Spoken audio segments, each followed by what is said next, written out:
sexual predators and sex traffickers, I include those in the same category because they use the same tactics.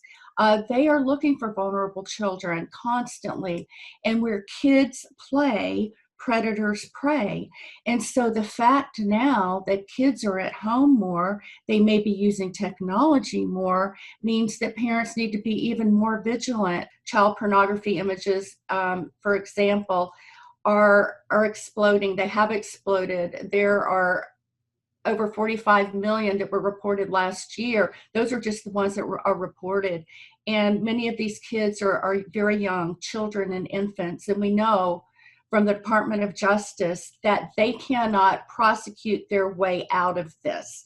We're trying to get them to start to prosecute the hardcore obscenity laws, which they haven't done since John Ashcroft was in under Bush 2.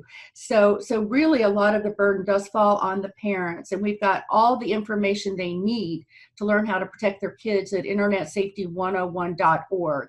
Now, what we're really pushing for is to get this Department of Justice to aggressively enforce the obscenity, and that's the hardcore graphic content.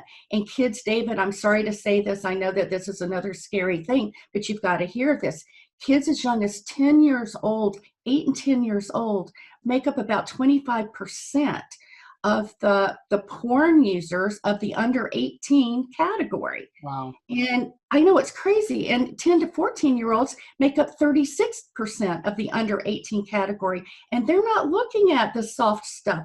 They're looking at sexual assault content. They're looking at violent content. They're looking at anal sex. This has become their sex education model, and they are modeling this behavior. So we've got to recognize that we are in a spiritual war. Yes, we have got to get these laws enforced because we're the top producer and distributor of this content in the world, and it drives demand for trafficking victims. It drives demand for the child sex abuse images, and it's driving so many things, and it's straight from the pit.